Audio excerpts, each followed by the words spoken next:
ছাগলকাণ্ডের মতিউরকে জেলগেটে জিজ্ঞাসাবাদ করবে দুদক। পুলিশের শতকরা ৮০ জনের হৃদয়ে ছাত্রলীগ, বললেন আসিফ নজরুল।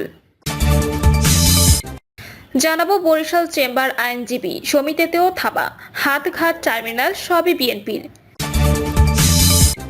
ট্রেন না চালানোর হুঁশিয়ারি রানিং স্টাফদের, মধ্যরাত থেকে সারা দেশে বন্ধ হতে পারে ট্রেন চলাচল। শুনছিলেন সংবাদ শিরোনাম, এবারে বিস্তারিত। ছাগলকাণ্ডে মতিউরকে জেলগেটে জিজ্ঞাসাবাদ করবে দুদক। ছাগলকাণ্ডে আলোচিত সমালোচিত জাতীয় রাজস্ব বোর্ডের সাবেক সদস্য মোহাম্মদ মতিউর রহমানের বিরুদ্ধে দুর্নীতি দমন কমিশনের মামলায় তাকে ৩ দিন জেলগেটে জিজ্ঞাসাবাদের নির্দেশ দিয়েছে আদালত। দুদকের তদন্ত কর্মকর্তা তাকে জিজ্ঞাসাবাদ করবেন। দুদকের আবেদনের পরিপ্রেক্ষিতে ঢাকা মহানগর জ্যেষ্ঠ বিশেষ জজ জাকির হোসেন গালিব এ আদেশ দেন। দুদকের কোর্ট পরিদর্শক আমির হোসেন এ তথ্য নিশ্চিত করেছেন। গত ৬ জানুয়ারি মতিউর রহমান ও তার পরিবারের বিরুদ্ধে ৩টি মামলা করে দুদক। এর মধ্যে একটি মামলায় গত ২১ জানুয়ারি মতিউরের ৭ দিনের রিমান্ড চেয়ে আবেদন করা হয়েছে। দুদকের উপপরিচালক মোহাম্মদ আনোয়ার হোসেন বাদী হয়ে মামলাটি করেছে। মামলায় দুদক আইন ২০০৪ এর ২৬-এর ২ ও ২৭-এর ১ ধারা এবং দুর্নীতি প্রতিরোধ আইন ১৯৪৭ এর ৫-এর ২ ধারায় অভিযোগ আনা হয়েছে। পুলিশের শতকরা ৮০ জনের হৃদয়ে ছাত্রলীগ, বললেন আসিফ নজরুল। অন্তর্বর্তী সরকারের আইন উপদেষ্টা আসিফ নজরুল বলেছেন, বর্তমান পুলিশের শতকরা ৮০ জনই আওয়ামী আমলে, যাদের হৃদয়ে ছাত্রলীগ, তারাই এর সরকারের জন্য কাজ করছে না। আইন উপদেষ্টা বলেন, বিপ্লব পরবর্তী কিছু সমস্যা থাকে, তা কাটিয়ে ওঠার চেষ্টা করছে সরকার। গণ অভ্যুত্থান নিয়ে সকলের মধ্যে যে ঐক্য ছিল, সেই ঐক্য আগামীতেও অব্যাহত থাকবে বলেও আশা প্রকাশ করেন আসিফ নজরুল। তিনি বলেন, বিএনপির সঙ্গে গণ অভ্যুত্থানের ছাত্র নেতাদের কোনো দূরত্ব বা ভুল বোঝাবুঝি কাম্য নয়। এটি গণহত্যাকারী আওয়ামী লীগের নেতাকর্মী ও তাদের দোসরদের কতটা উৎসাহিত এবং বেপরোয়া করে তুলতে পারে, তার কিছুটা প্রমাণ আমরা গত কয়েকদিনে পেয়েছি। আইন উপদেষ্টা বলেন, তিনি যতটা জানেন এবং বিশ্বাস করেন, বিএনপি কোনো ষড়যন্ত্রে জড়িত নয় এবং তারা ১-১১ ধরনের কিছু করতে চাচ্ছে না। ছাত্রনেতারা সরকারের অংশ হিসেবে কোনো নতুন রাজনৈতিক দল গঠন করতে যাচ্ছে না বা এতে যোগ দিচ্ছে না। জুলাই ঘোষণাপত্র একটি রাজনৈতিক দলিল হবে এবং ছাত্রনেতারা গণ অভ্যুত্থানের শক্তির মতামত সঠিকভাবে প্রতিফলিত করার জন্য চেষ্টা করছেন এবং বিএনপি এবং ছাত্রনেতারা এমনকি নির্বাচন কেন্দ্রিক বৃহত্তর সমঝোতার ব্যাপারে আগ্রহী, তবে সেটি আলোচনা সাপেক্ষে। এর অর্থ হলো বিরোধের কোনো কারণ নেই, বরং সবাইকে ঐক্যবদ্ধ থাকতে হবে। আসিফ নজরুল আরো বলেন, গণহত্যায় জড়িতদের হাতে রয়েছে লুটপাট করা বিপুল পরিমাণ টাকা, অনেক সুবিধাবাদী গোষ্ঠীর শক্তিশালী পরিচালনা নেটওয়ার্ক এবং শক্তিশালী আন্তর্জাতিক সমর্থন। তাদের বিরুদ্ধে যদি কিছু করতে হয়, তবে জুলাই গণঅভ্যুত্থানের শহীদ ছাত্রদের আত্মত্যাগকে স্মরণ করে আমাদের ঐক্যবদ্ধ হতে হবে। আমাদের মধ্যে ভিন্ন মত থাকবে, তবে তা যেন দেশের শত্রুদের জন্য উৎসাহর কারণ না হয়। বরিশাল চেম্বার আইনজীবী সমিতিতেও থাবা, হাট-ঘাট টার্মিনাল সবই বিএনপির। বরিশালের সবকিছুই এখন বিএনপির দখলে। নগরীর ১৭টি হাট বাজার, ৯টি ঘাট আর ২টি বাস টার্মিনাল শুধু নয়, আইনজীবী সমিতি, চেম্বার অব কমার্স, এমনকি বিসিক শিল্পনগরীতে থাকা মালিকদের সংগঠনে থাবা পড়েছে দলটির নেতাদের। অভিযোগ উঠেছে বালুমহাল ড্রেজিং এর ব্যবসা ও 3 হুইলার স্ট্যান্ড থেকে নিয়মিত চাঁদা নেওয়ার। নগরে থাকা সব সরকারি দপ্তরের টেন্ডারও এখন নিয়ন্ত্রণ করছেন বিএনপি ঠিকাদাররা। ৫ই আগস্টের পর শুরু হওয়া সব দখল চাঁদাবাজি এখনো চলছে অপ্রতিরোধ্য গতিতে। পরিস্থিতি সামাল দিতে দলের একজন বিভাগীয় সাংগঠনিক সম্পাদক ৪ জনের বিরুদ্ধে শাস্তিমূলক ব্যবস্থা নেওয়ার পরও নিয়ন্ত্রণে আসছে না কিছুই। মহানগর বিএনপির আহ্বায়ক মনিরুজ্জামান ফারুক বলেন, সুনির্দিষ্ট তথ্য প্রমাণের ভিত্তিতে ৩ জনকে ইতোমধ্যে শাস্তি দিয়েছে আমরা। এরকম তথ্য প্রমাণ সহ অভিযোগ পাওয়া গেলে অবশ্যই ব্যবস্থা নেওয়া হবে। জানা গেছে, ৫ই আগস্টের পর যখন অস্বাভাবিক পরিস্থিতি, ঠিক সেই সময় নগরের ব্রাউন কম্পাউন্ড এলাকায় জনব্যবহার্য একটি পুকুর ভরাট করে দখল চেষ্টার অভিযোগ ওঠে বিএনপির এক নেত্রী ও তার পরিবারের সদস্যদের বিরুদ্ধে।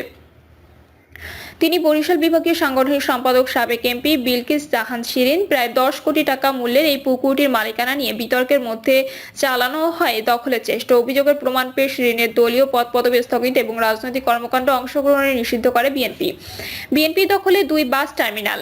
নগরীর নথুল্লাবাদ কেন্দ্রীয় বাস টার্মিনাল দখলের অভিযোগ উঠেছে বিএনপি চেয়ারপারসন উপদেষ্টা সাবেক এমপি মজিবুর রহমান সরোয়ারের ছোট ভাই মোশাররফ হোসেনের বিরুদ্ধে। বর্তমানে সেখানকার আয় ব্যয় নিয়ন্ত্রণ করছেন তিনি। এছাড়া ২টি পরিবহন লাইন দখলের অভিযোগ রয়েছে কখনোই বিএনপি কোনো পদ পদবি কিংবা আন্দোলন সংগ্রামে না থাকা মোশাররফের বিরুদ্ধে। অভিযোগের বিষয়ে মোশাররফ বলেন, মালিক সমিতির পূর্ণ সদস্য আমি। আওয়ামী মালিকদের চাপে ব্যবসা করতে না পেরে বাস বিক্রি করে চলে গিয়েছিলাম।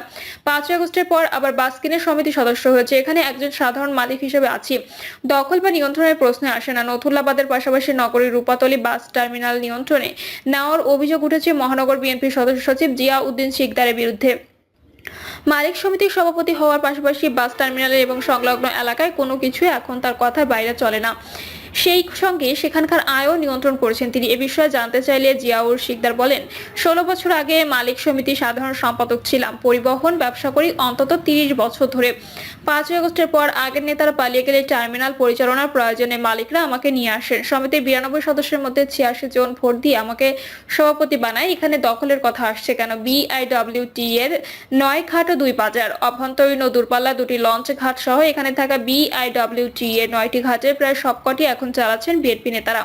যদিও কাগজে কলমে এসব ঘাটের ইজারাদার পলাতক আওয়ামী লীগের লোকজন। এর মধ্যে চালমারি ও কেটিসি ঘাটের নতুন করে ইজারা পেয়েছেন 12 নম্বর ওয়ার্ডের বিএনপি নেতারা। ওই দুই ঘাটের সাবেক ইজারাদার মৎস্যজীবী লীগ সভাপতি হাবিবুর রহমান বলেন, 5 আগস্টের পর থেকে ওই দুই ঘাটের টোল আদায় বন্ধ করে দেয় বিএনপির লোকজন। অথচ নিলাম ডাকে ঘাট পাওয়ার পর প্রায় 30 লাখ টাকা সরকারি কোষাগারে জমা দিয়ে টোল আদায় করছিলাম। পরে গাফিলতি দেখিয়ে ইজারা বাতিল করে বিআইডব্লিউটিএ। বিষয়টি সম্পর্কে জানতে যোগাযোগ করা হলে কথা বলতে রাজি হয়নি বিআইডব্লিউটি এর কোন কর্মকর্তা। একতলা লঞ্চঘাটের ইজারাদার ছিলেন আওয়ামী লীগের আবু আল হোসেন অরুণ। এটি পরিচালনা করছেন বিএনপি নেতা হারুনা রশিদ ও তার লোকজন। একইভাবে অন্য ঘাটগুলোতে সরাসরি বিএনপি নেতাকর্মী কিংবা তাদের লোকজনের মাধ্যমে চলছে টোল আদায়। কেবল পোর্ট রোড বাজার রয়েছে সাবেক ইজারাদারের নিয়ন্ত্রণে। এই বিষয়ে মহানগর বিএনপির সদস্য সচিব জিয়াউদ্দিন শিকদার বলেন, হারুনা রশিদ বিএনপি থেকে আজীবনের জন্য বহিষ্কৃত। এছাড়া পালিয়ে যাওয়া আওয়ামী লীগ নেতাদের ঘাট কে কিভাবে চালাচ্ছে তার কোনো তথ্য নেই আমার কাছে। যদি কেউ অভিযোগ করে তাহলে অবশ্যই ব্যবস্থা নেওয়া হবে। বিসিক শিল্পনগরের মালিক সমিতিও এখন বিএনপি দখলে। আগের কমিটি বাতিল করে নতুন কমিটির সভাপতি হয়েছেন বিএনপিতে কোনো পদ পদবি না থাকা সরোয়ার আনসারী। আওয়ামী লীগ আলমগীর হোসেন আলম ওরফে সুন্দর আলম কোন রকম সভা কিংবা নির্বাচন ছাড়াই 11 সদস্যের ওই কমিটি গঠন করেছে বলে দাবি সাবেক কমিটি নেতাদের। তবে অভিযোগ অস্বীকার করে সুন্দর আলম বলেন, বিসিকে সব মালিক মিলে সভা করে নির্বাচনের মাধ্যমে কমিটি করেছে, এখানে কোনো অনিয়ম হয়নি। এসবের বাইরেও বরিশাল নগরের নগদ আয়ের প্রায় সব সেক্টরে নিজেদের নিয়ন্ত্রণে নিয়েছে বিএনপি নেতাকর্মীরা। ঠিকাদারি সহ বালুমহাল, ড্রেজিং আর সাধারণ গণপরিবহনের নেতৃত্বে এখন তাদের হাতে। পরিচয় না প্রকাশের শর্তে এলজিইডি, গণপূর্ত নগর ভবন, শিক্ষা প্রকৌশল বিভাগ এবং সড়ক ও জনপথ দপ্তরের একাধিক কর্মকর্তা জানান, আগে যেটা আওয়ামী লীগ করতো সেটাই এখন বিএনপি করছে। এসব বিষয়ে জানতে চাইলে মহানগর বিএনপির আহ্বায়ক মনিরুজ্জামান ফারুক বলেন, কিছু কিছু ক্ষেত্রে এমনটা হয়েছে যে আওয়ামী লীগের সন্ত্রাসীরা আমাদের যেসব নেতাকর্মীর ব্যবসা বাণিজ্য ছিনিয়ে নিয়েছিল সেগুলো আবার তারা ফেরত নিয়েছে। তবে যেভাবে বলা হচ্ছে তেমন কোনো অভিযোগ আমার কাছে আসেনি। বিএনপি কোনো সন্ত্রাসী, দখলদার, চাঁদাবাজকে প্রশ্রয় দেয় না। প্রমাণসহ অভিযোগ পাওয়া গেলে কঠোর ব্যবস্থা নেওয়া হবে।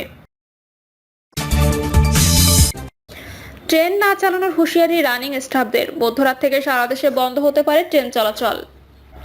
মূল বেতনের সঙ্গে রানিং অ্যালাউন্স যোগ করে পেনশন প্রদান এবং আনুতোষিক সুবিধা দেওয়ার বিষয়ে জটিলতা নিরসন না হওয়া কর্মবিরতিতে যাচ্ছেন রেলওয়ে রানিং স্টাফরা। ফলে সোমবার অর্থাৎ 27 জানুয়ারি দিবাগত রাত 12টা থেকে সারা দেশে ট্রেন চলাচল বন্ধ হতে পারে। এই কর্মসূচি পালন করতে যাচ্ছে বাংলাদেশ রেলওয়ে রানিং স্টাফ ও শ্রমিক কর্মচারী সমিতি। বিষয়টি নিয়ে রেলপথ মন্ত্রণালয় জানিয়েছে, রানিং স্টাফদের দাবি নিয়ে তাদের সঙ্গে আলোচনা চলছে।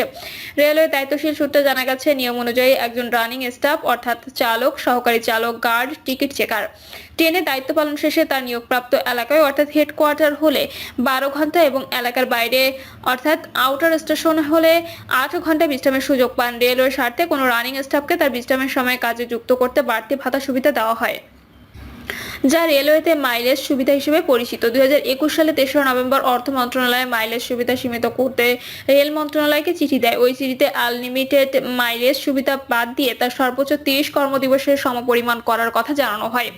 এছাড়া বেসামরিক কর্মচারী হিসেবে রানিং স্টাফদের পেনশন ও আনুতোষিক ভাতার মূল বেতনের সঙ্গে পাওয়া ভাতা যোগ করার বিষয়টি বাদ দেওয়া হয়।